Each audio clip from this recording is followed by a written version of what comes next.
cada dia, mais e mais pessoas são acometidas pela síndrome de burnout, que é uma espécie de esgotamento físico e emocional, ligado ao ambiente de trabalho, no qual a pessoa possui altas expectativas de satisfação e poucos recursos para lidar com a frustração.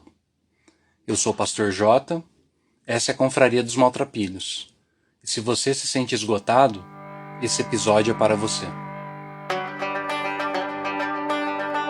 Este podcast não é para pessoas super espirituais. Gente que não chora, não erra, que não sabe o que é derrota. Este podcast é para os cansados, os exaustos, os envergonhados. Homens e mulheres fracos, pecaminosos e com talentos limitados. É para gente inteligente que sabe que é estúpida e para discípulos honestos que admitem que são canalhas. Se você sabe que diante de Deus não passa de um maltrapilho, este podcast também é para você. Eu já compartilhei aqui antes que em 2018 passei por uma crise de ansiedade. Na época eu enfrentava alguns problemas no trabalho. Havia algumas pessoas que não deixavam as coisas fluírem como deveriam. Bom, pelo menos dentro da minha visão. Por conta disso, eu fui retendo o máximo que eu pude as minhas emoções negativas, como mágoa, ira, a tristeza. E isso me levou a uma somatização. O meu sistema urinário parecia que estava inflamado. Eu sentia muita dor para urinar. E quando eu acabava, parecia que não tinha terminado ainda de sair todo o xixi. Eu cheguei até a ter febre, mas quando eu fiz os exames clínicos, não se achava uma infecção, não tinha nenhuma causa física. Então, eu percebi que era tudo emocional. Na verdade, eu estava somatizando toda essa situação. E hoje eu percebo que a somatização em forma de infecção de urina, na verdade, ela estava me dizendo para eu deixar de segurar as emoções. E também para que eu parasse de sofrer com aquelas pessoas que não queriam deixar as coisas fluírem. A psicóloga que me atendeu naquele primeiro momento, ela me disse que, a partir da minha geração, não se pergunta mais se as pessoas terão uma crise emocional, mas quando elas terão. E isso se deve pelo fato de que hoje nós vivemos numa sociedade de desempenho. E em algum momento todos nós vamos acabar esgotados. Quem aborda bem essa temática é o filósofo Byung-Chul Han. Ele é um coreano que vive na Alemanha e ele escreveu um livro chamado Sociedade do Cansaço. Segundo o Dr. Han, abre aspas, a sociedade do século XXI não é mais a sociedade disciplinar, tal como apontou Foucault, mas uma sociedade de desempenho. Uma das principais características dessa mudança é que a sociedade disciplinar, que é marcada por hospitais, asilos, presídios, quartéis, fábricas, ela produziu um grande número de loucos e delinquentes. Enquanto que na sociedade do desempenho, que é a nossa, ela é marcada por academias de crossfit, bancos, aeroportos, redes sociais, shopping centers. O resultado disso é que você vai ter depressivos e fracassados. Então, comentando o que seria essa sociedade do desempenho, esse filósofo, Dr. Han, ele diz o seguinte, abre aspas de novo. Ela irrompe no momento em que o sujeito de desempenho não pode mais poder. Ela é, de princípio, um cansaço de fazer e de poder. A lamúria do indivíduo depressivo, de que nada é possível, só se torna possível numa sociedade que crê que nada é impossível. Não mais poder leva a uma autoacusação destrutiva e a uma autoagressão. O sujeito do desempenho encontra-se em guerra consigo mesmo. O depressivo é o inválido dessa guerra internalizada. A depressão é o adoecimento de uma sociedade que sofre sob excesso de positividade. Reflete aquela humanidade que está em guerra consigo mesma. Pensando nisso, então, eu quero falar hoje com você sobre o esgotamento provocado pelo trabalho e o descanso que existe apenas em Deus. E para tanto, eu quero usar um personagem bíblico como uma espécie de estudo de caso. Esse personagem é o profeta Elias. E o evento que eu passo a analisar, ele se encontra descrito no primeiro livro dos Reis, capítulo 19. Mas, para a gente poder entender essa passagem, é necessário voltar um pouco a essa história. Elias viveu num período no qual a sociedade israelense ela havia abandonado a Deus. O rei Acabe, influenciado por sua esposa estrangeira, promoveu a adoração dos deuses das nações vizinhas, sendo que a divindade principal era Baal, que é o deus da chuva e da fertilidade. Segundo o relato bíblico, Deus enviou uma seca severa. E durante esse período de seca, Elias elaborou um plano com o objetivo de mostrar qual Deus era o maior. Então o profeta hebreu ele propôs um desafio aos profetas de Baal. Eles preparariam um sacrifício e o Deus que consumisse a oferta enviando fogo do céu seria considerado o único Deus verdadeiro. Apesar de ser o Deus da chuva, Baal não lançou nenhum raio que pudesse queimar a oferta. Mas quando Elias orou, caiu fogo do céu e queimou não apenas a carne do sacrifício, mas queimou o altar e tudo que estava em volta. Então, diante dessa demonstração espetacular de poder, o povo entendeu que apenas Yahvé era Deus. E aí, num frenesi liderados por Elias, o povo matou todos os profetas de Baal. Foi uma verdadeira chacina, né? Digna de ser noticiada pelo Datena. Mas o resultado foi o seguinte: ao saber disso, a rainha Jezabel, ela jurou pelos seus deuses que mataria Elias da mesma forma que ele matou os profetas de Baal. Por isso ele ficou com medo e fugiu. E aí assim então a gente chega na parte que eu quero analisar hoje. O texto é um pouco grande, então eu vou ler apenas alguns versículos. Diz o seguinte: Elias ficou com medo, levantou-se e para salvar a vida se foi e chegou a Berseba, que pertence a Judá.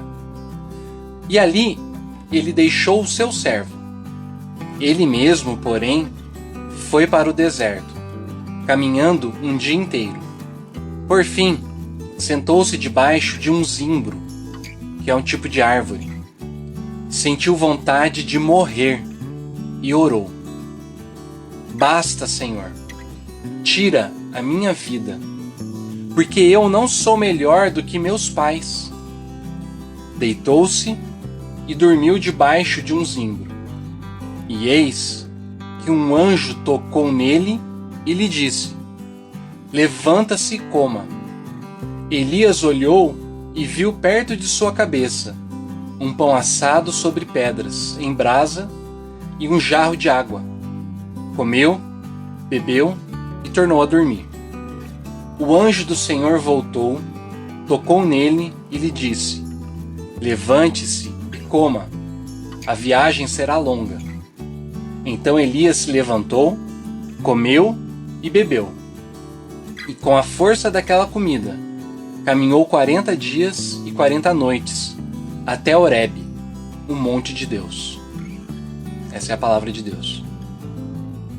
Eu sei que para nossa sensibilidade moderna, está acostumada com a questão dos direitos humanos, o que Elias fez talvez não seja muito diferente do que acontece hoje em dia na faixa de Gaza, quando o moderno Estado israelense ele bombardeia pequenas cidades palestinas e acaba matando um monte de civil inocente.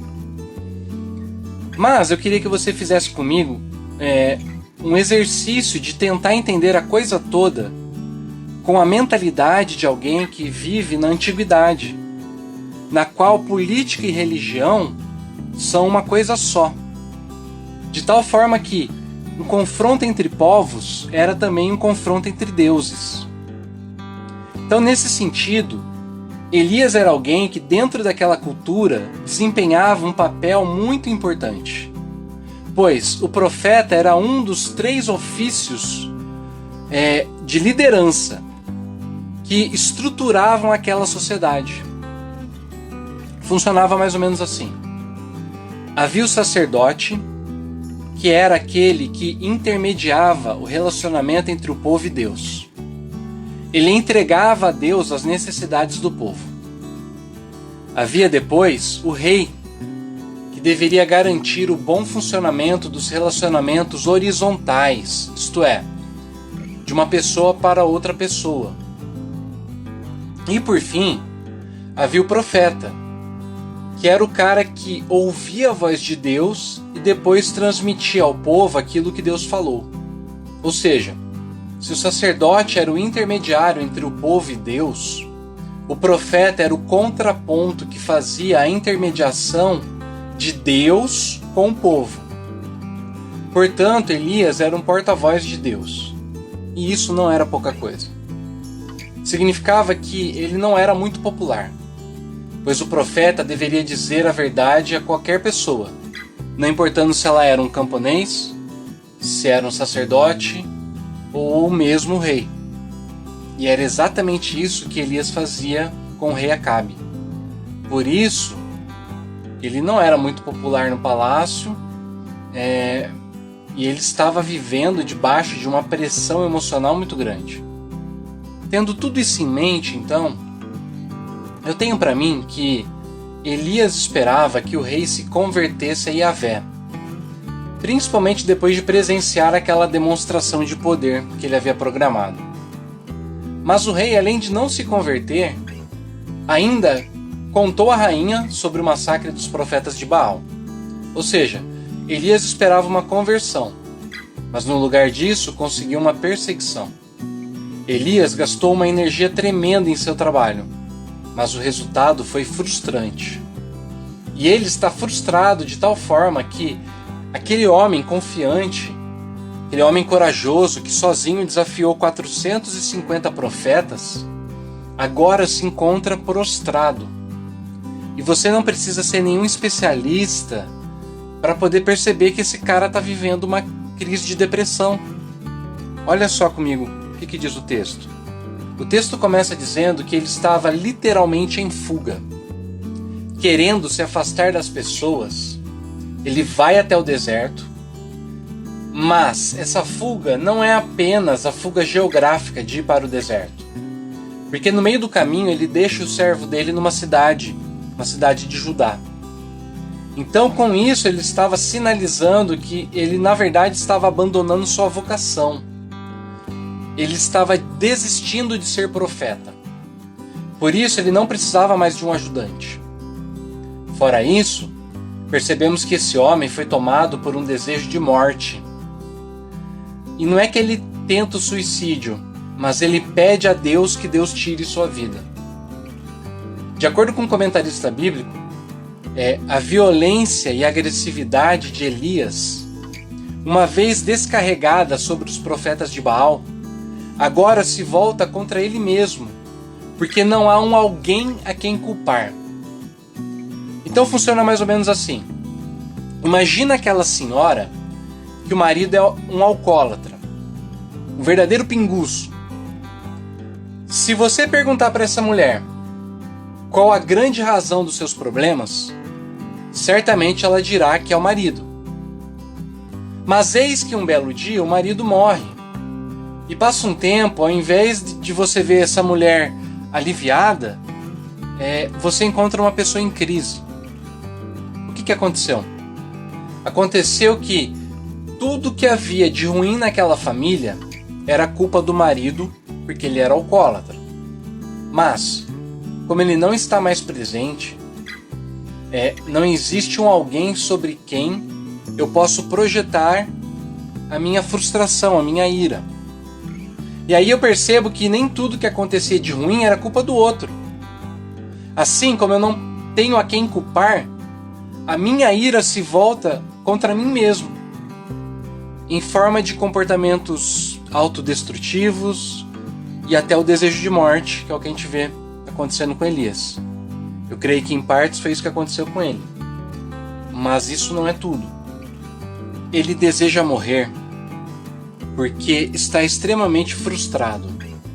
O fato do rei não se converter e ele ainda ser perseguido pela rainha foi um golpe duro no seu ego.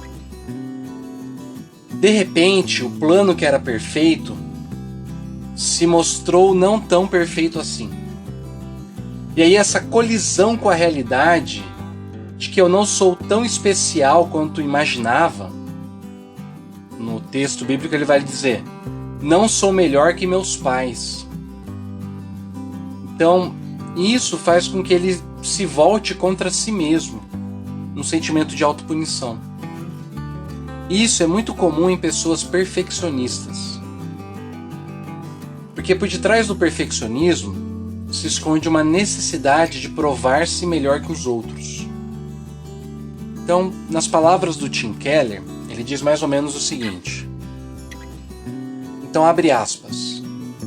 Para muitos de nós, ser produtivo e fazer alguma coisa se transforma numa tentativa de redenção. Ou seja, por meio do trabalho buscamos construir nosso valor, segurança e significado.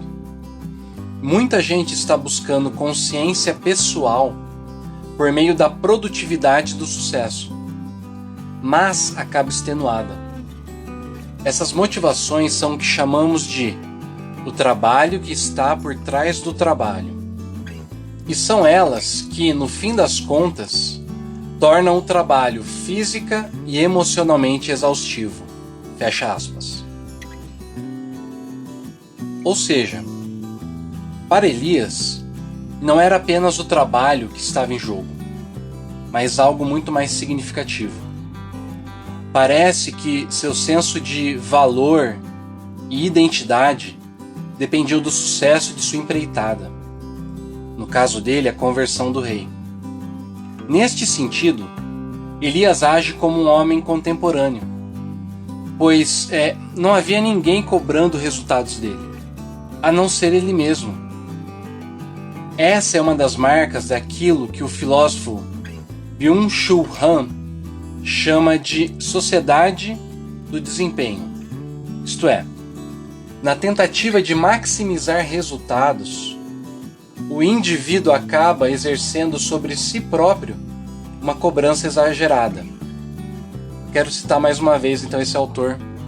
Ele diz o seguinte, abre aspas. O que causa a depressão do esgotamento não é o imperativo de obedecer apenas a si mesmo, mas a pressão do desempenho.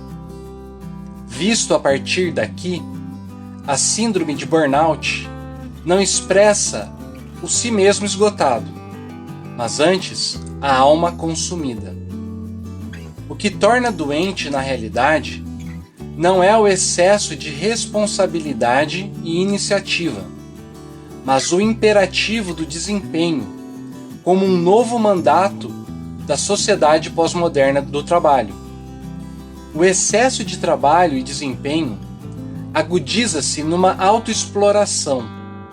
Essa é mais eficiente que uma exploração do outro, pois caminha de mãos dadas com o sentimento de liberdade.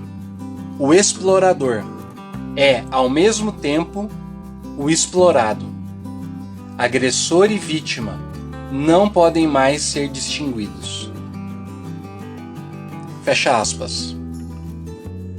Por isso que, no fim das contas, o que vemos é um homem esgotado, que deseja tão somente dormir e nada mais. A boa notícia é que Deus nos enxerga de uma maneira completamente diferente. Quando Ele olha para nós, não vê meios para se alcançar um fim. Não somos animais de carga. Não somos máquinas destinados a cumprir uma função. O propósito de Deus na vida de Elias não se resumia a seu trabalho, ou então ao sucesso das suas realizações. Isso significa que, ao contrário do que muitos julgam, Deus não está preocupado com o nosso desempenho, produção, realizações e sucesso. A maior preocupação de Deus é você.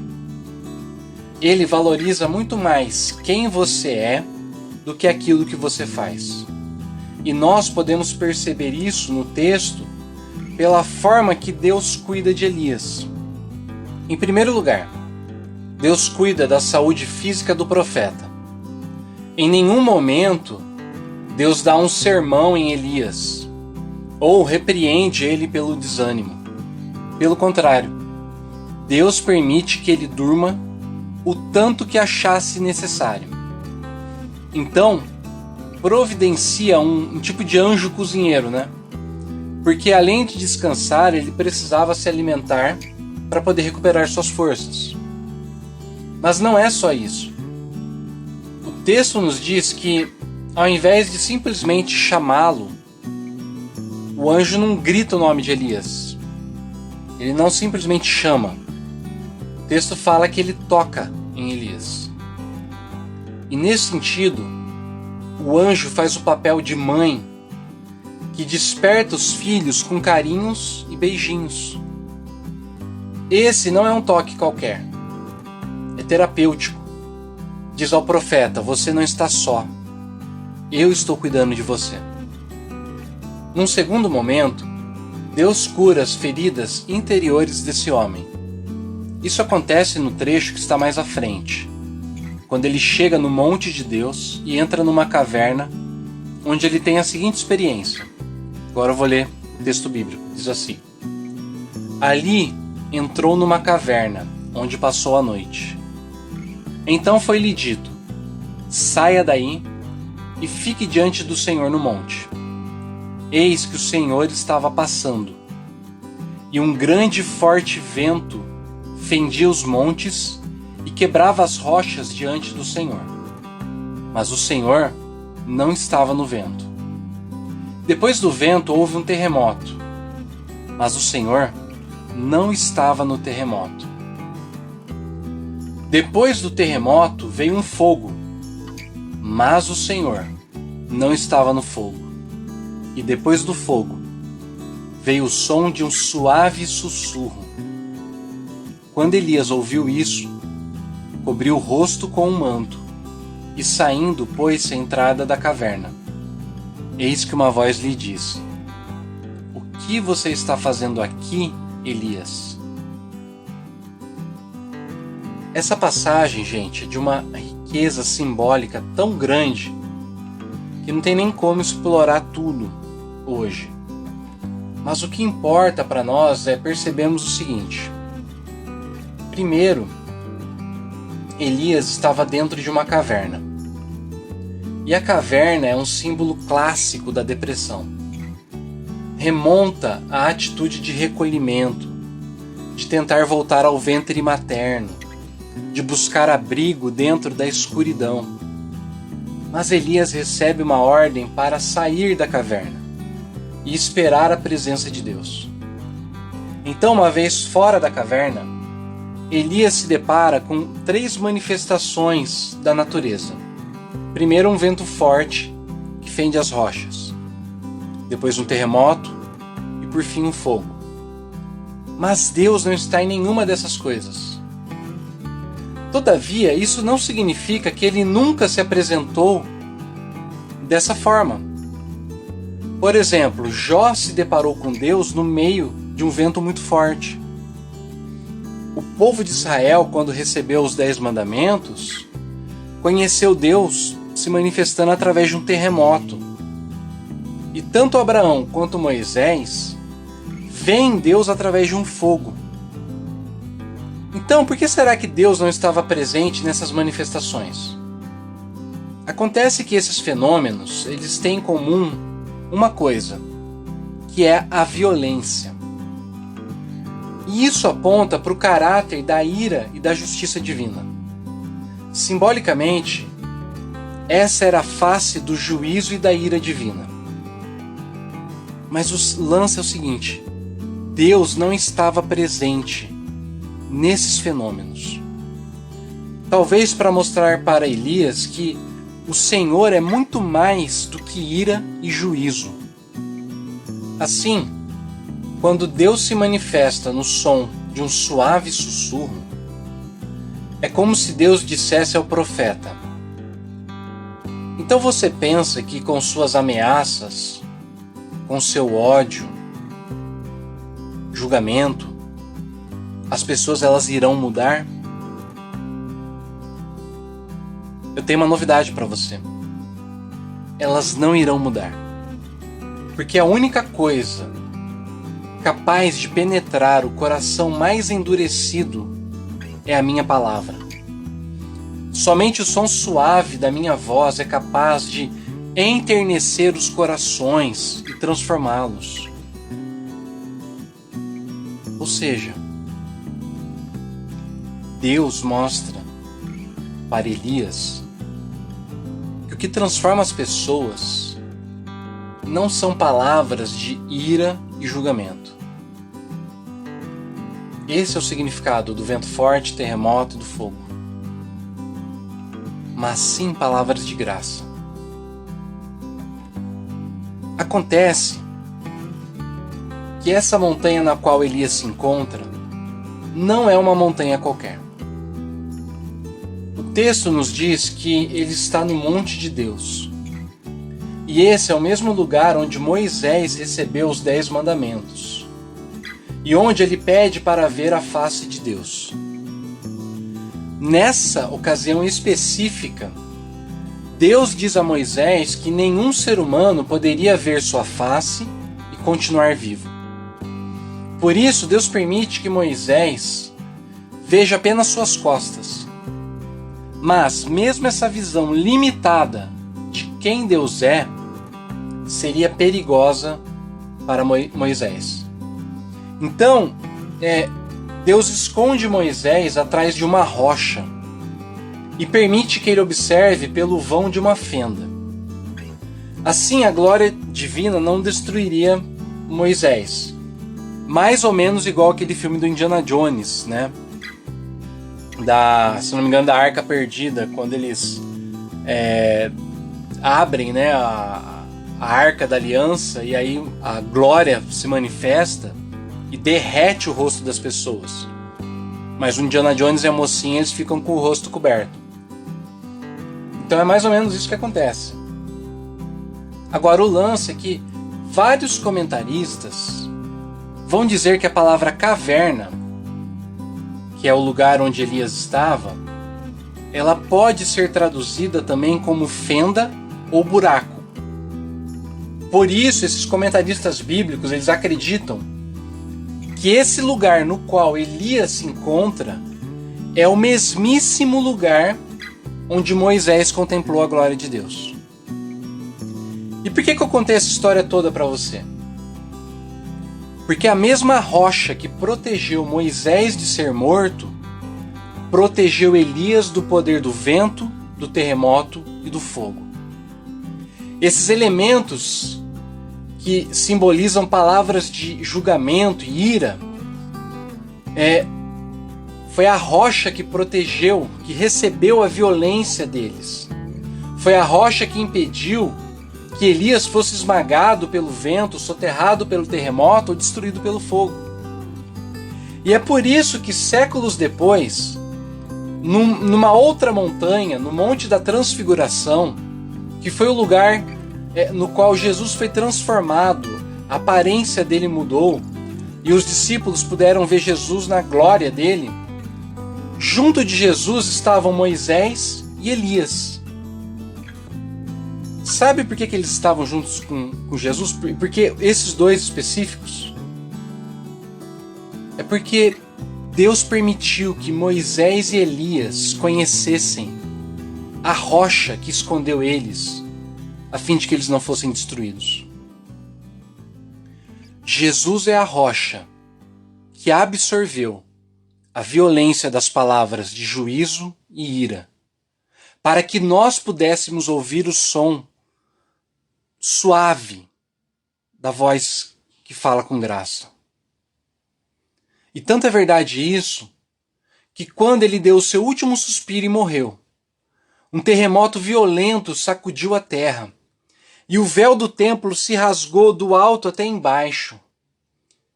E porque Jesus foi sacudido pela ira divina, hoje você tem acesso à voz graciosa do Pai.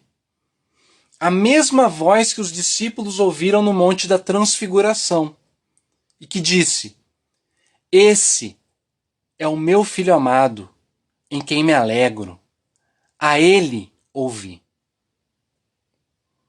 Essa mesma voz se dirige a você hoje e ordena que você escute a voz suave da palavra que se encarnou, Jesus Cristo, a palavra que se fez homem, que se fez gente. Isso significa que a nossa redenção não acontece por causa das nossas obras, do nosso trabalho, nosso talento, desempenho, sucesso, conquistas. Nossa redenção acontece por causa da obra, por causa do trabalho, o talento, o desempenho, o sucesso e as conquistas de Jesus em nosso favor.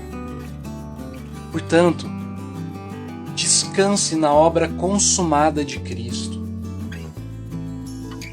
Para finalizar, eu queria citar mais uma vez o Tim Keller. Abre aspas, ele diz assim: Dissemos antes que muitas pessoas estão realizando o trabalho que está por detrás do trabalho. Não estão meramente fazendo o trabalho que lhes paga o salário. Também trabalham para espantar o sentimento de inferioridade. Mas em Jesus encontramos o descanso que está por detrás do descanso, a paz que restaura a alma. Sem ele, todo e qualquer trabalho será insatisfatório. Não conseguimos relaxar, mesmo quando deveríamos estar descansando. O filme Carruagem de Fogo conta a história de dois corredores olímpicos. Um se chamava Eric Liddell e o outro, Harold Abrahams.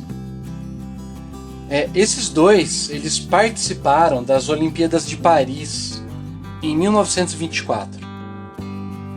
Mas o que motivava esses dois atletas era bem diferente. No filme, Abrahams diz uma frase que é o seguinte, abre aspas, ele fala assim: Tenho apenas 10 segundos para justificar minha existência. Tenho apenas 10 segundos para justificar minha existência. Ou seja, para aquele jovem, uma medalha era muito mais do que um prêmio. Na verdade, o valor dele, sua identidade, era determinados pelo sucesso de suas conquistas. Agora, o Eric Liddell, no finalzinho do filme, mostra uma frase que ele escreveu no diário dele que diz o seguinte: Deus me fez veloz, e quando corro, sinto a alegria dele em mim. Agora você tem uma escolha. Você pode continuar trabalhando para provar o seu valor, até que o esgotamento faça você parar. Ou você pode descansar naquilo que Cristo fez e sentir a alegria do Pai sobre você em cada coisa que você fizer. Sinceramente, eu espero que você escolha descansar em Jesus. Que Deus lhe abençoe. Eu espero por vocês na próxima temporada. Esse é o nosso último episódio. E eu agradeço muito mesmo a companhia de vocês. Se você puder, por favor, se inscrever no nosso canal do YouTube. Isso vai ajudar muito. E se Deus quiser também, eu vou estar postando um conteúdo diferente no YouTube. Então, até a próxima e que Deus te abençoe.